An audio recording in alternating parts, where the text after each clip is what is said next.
Psychology में ना कुछ एक्सपेरिमेंट्स ऐसे हैं जिन्होंने सच में सब कुछ बदल दिया।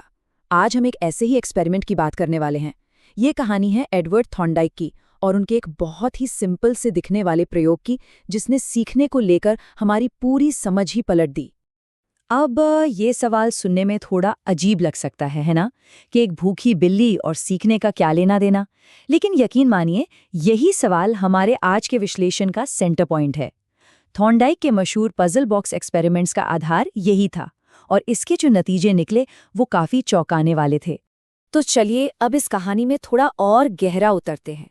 हम शुरुआत करेंगे उस मशहूर प्रयोग से जिसने सीखने के मनोविज्ञान यानी साइकोलॉजी ऑफ लर्निंग की एक तरह से नींव रखी। तो देखिए, एक्सपेरिमेंट का सेटअप बड़ा ही सीधा सा था। एक भूखी बिल्ली को एक खास तरह के बॉक्स में बंद कर दिया जाता और बाहर ठीक उसके नजरों के सामने खाना रखा होता। अब बिल्ली बेचारी शुरू में तो छटपटाती थी, कभी पंजा मारती, कभी काटने की कोशिश करती, मतलब कुछ भी करके बाहर निकलने की कोशिश। और फिर अचानक गलती से उसका पैर किसी लीवर पर पड़ जाता या कोई रस्सी खिंच जाती और बूम, दरवाजा खुल जाता। अच्छा, अब यहाँ से बात बहुत दिलचस्प हो जाती है। थॉर्नडाइक ने जो गौर किया वो ये था कि बिल्ली समस्या को समझ नहीं रही थी। ऐसा बिल्कुल नहीं था कि उसे अचानक से कोई आइडिया आया हो कि अरे, लिवर दबाने से दरवाजा खुलता है, बल्कि सीखना एक बहुत ही धीमी, ग्रेजुअल प्रक्रिया थी। हर बार जब बिल्ली को बॉक्स में वापस रखा जाता तो वो बाहर निकलने में थोड़ा सा कम समय लेती। ये धीमी प्रोग्रेस इस बात का सबूत थी कि सही एक्शन यानी लीवर दबाना धीरे धीरे उसके दिमाग में पक्का हो रहा था, क्योंकि उसका सीधा कनेक्शन खाने के रिवॉर्ड से था। और बस इन्हीं एक्सपेरिमेंट्स के आधार पर थॉर्नडाइक ने सीखने के कुछ बहुत ही फंडामेंटल नियम बनाए। कह सकते हैं कि ये नियम उनके सिद्धांत की बुनियाद बने और साइकोलॉजी की दुनिया को हमेशा के लिए बदल दिया। इन सब में से जो सबसे सबसे जरूरी नियम निकल कर आया वो था प्रभाव का नियम या लॉ ऑफ इफेक्ट। अब इसका मतलब क्या है? बहुत सिंपल है। अगर कोई काम करने से अच्छा, मतलब संतोषजनक नतीजा मिलता है तो हम उस काम को दोबारा करना चाहेंगे, है ना? और अगर नतीजा बुरा हो तो हम उससे बचेंगे। बिल्ली के केस में लीवर दबाने का नतीजा क्या था? खाना। एकदम बढ़िया नतीजा। बस इसीलिए वो ये करना सीख गई। फिर आया अभ्यास का नियम या लॉ ऑफ एक्सरसाइज। ये तो हम सब जानते हैं, है ना? Practice makes perfect. जितना ज्यादा हम किसी चीज की प्रैक्टिस करते हैं उसमें उतने ही बेहतर होते जाते हैं। और जैसे ही प्रैक्टिस छोड़ी, वो स्किल भी धीरे धीरे जाने लगती है। स्कूलों में जो रट्टा लगवाया जाता है या ड्रिल करवाई जाती है, वो सब इसी नियम की देन है। और तीसरा था तत्परता का नियम यानी लॉ ऑफ रेडीनेस। ये नियम कहता है कि सीखने के लिए सीखने वाले का तैयार होना बहुत जरूरी है, फिजिकली भी और मेंटली भी।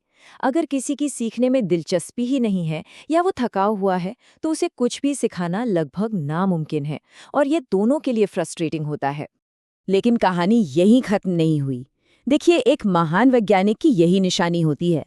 थॉर्नडाइक ने अपने ही बनाए नियमों को चैलेंज किया, खास तौर पर अभ्यास के नियम को, और यहीं से कहानी में एक जबरदस्त मोड़ आता है। तो उनका जो ओरिजिनल आइडिया था वो बहुत सीधा था कि किसी भी चीज को बार बार करते रहो, बस दोहराते रहो और वो आदत या स्किल पक्की हो जाएगी। पर क्या ये सच में इतना आसान है? उन्होंने इसी को टेस्ट करने का फैसला किया। इसके लिए उन्होंने एक और बड़ा सरल सा एक्सपेरिमेंट किया। लोगों की आंखों पर पट्टी बांधी और उनसे कहा कि बस 4 इंच की एक लाइन खींचते रहो, बार बार, हजारों बार। लेकिन इसमें एक ट्विस्ट था। उन्हें कभी नहीं बताया गया कि वो सही लंबाई की लाइन खींच भी रहे हैं या नहीं। मतलब कोई फीडबैक नहीं, कोई शाबाशी नहीं, कोई इनाम नहीं। और जो रिजल्ट्स आए वो सच में चौंकाने वाले थे। जरा सोचिए, हजारों बार प्रैक्टिस करने के बाद भी किसी में जरा सा भी सुधार नहीं हुआ, बल्कि जैसा कि हम देख सकते हैं, कुछ लोग तो पहले से भी खराब परफॉर्म करने लगे। मतलब सुधार तो छोड़िए, परफॉर्मेंस और बिगड़ गई। तो यहाँ से सबसे बड़ी बात सामने आई। थॉर्नडाइक ने खुद ही ये साबित कर दिया कि उनका अभ्यास का नियम अपने आप में अधूरा है। सिर्फ किसी चीज को बार बार दोहराना बेकार है। सीखने की प्रक्रिया में सबसे जरूरी चीज है प्रभाव का नियम, यानी फीडबैक, नतीजा या कहें तो पुरस्कार। अब देखिए, थॉर्नडाइक का काम बेशक क्रांतिकारी था, पर वो पूरी कहानी नहीं थी। जल्द ही दूसरे साइकोलॉजिस्ट्स ने उन पहलुओं की ओर इशारा करना शुरू कर दिया जिन्हें थॉर्नडाइक का सिद्धांत एक्सप्लेन नहीं कर पा रहा था। जैसे कि गेस्टाल्ट साइकोलॉजिस्ट्स ने दिखाया कि सीखना हमेशा धीरे धीरे टुकड़ों में नहीं होता, कभी कभी ये अचानक होता है, एक आहा मोमेंट में, जिसे इनसाइट या अंतर्दृष्टि कहते हैं। इसका क्लासिक उदाहरण है एक चिंपैंजी का, जो अचानक समझ जाता है कि ऊंचे लटके केले तक पहुंचने के लिए 2 डंडों को जोड़ना पड़ेगा। ये मैकेनिकल ट्रायल एंड एरर से बिल्कुल अलग था। तो आलोचकों का यही कहना था कि थॉर्नडाइक का सिद्धांत बहुत ज्यादा मैकेनिकल है, जैसे कोई मशीन काम कर रही हो। ये हमारी सोचने, समझने, तर्क करने की क्षमता को पूरी तरह नजरअंदाज करता है, और ये भी नहीं समझा पाता कि हम इंसान भाषा या मैथ्स जैसे जटिल विषय कैसे सीखते हैं, जो सिर्फ आदत बनाने से कहीं बढ़कर हैं। तो क्या इसका मतलब ये है कि थॉर्नडाइक का सिद्धांत गलत था? नहीं, बिल्कुल नहीं। उसे गलत कहने की बजाय हमें उसे एक बहुत ही महत्वपूर्ण पहले कदम की तरह देखना चाहिए, जिसने आगे के काम के लिए रास्ता तैयार किया। उनके आइडियाज का असर आज भी हमें हर जगह दिखता है, खासकर एजुकेशन सिस्टम में। जब कोई टीचर अच्छे काम के लिए तारीफ करता है या अच्छे ग्रेड देता है, तो वो असल में प्रभाव के नियम का ही इस्तेमाल कर रहा होता है। मुश्किल विषयों को छोटे छोटे स्टेप्स में तोड़कर पढ़ाना भी यहीं से आया है। और ये स्लाइड बहुत अच्छे से दिखाती है कि उनका काम कितना फंडामेंटल था।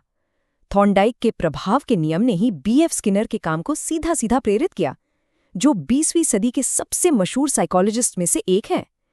स्किनर ने इन्हीं आइडियाज के ऊपर अपनी ऑपरेंट कंडीशनिंग की पूरी थ्योरी खड़ी की। आखिर में ये कोड थॉर्नडाइक की विरासत को बहुत खूबसूरती से बयां करता है। उनका सिद्धांत स्किल्स और आदतें बनाने को समझने के लिए तो बहुत मजबूत है, लेकिन इंसानों के सीखने की पूरी जटिलता को नहीं समझाता। वो एक पायनियर थे, एक पथ प्रदर्शक, जिन्होंने वो नींव रखी जिस पर दूसरों ने आगे चलकर शानदार इमारतें बनाई। तो ये सारी बातें हमें एक आखिरी सवाल पर लाके खड़ा कर देती हैं। देखिए, प्रैक्टिस और रिवॉर्ड ये तो अपनी जगह ठीक हैं, पर वो कौन सी अदृश्य प्रक्रियाएं हैं, हमारे दिमाग के अंदर क्या चलता है, जो रोज़मर्रा में हमारे सीखने के तरीके को असल में शक्ल देता है। जब कोई एक नई हॉबी सीखता है या किसी मुश्किल समस्या को सुलझाता है, तो वहाँ सिर्फ आदत बनाने के अलावा और क्या क्या हो रहा होता है।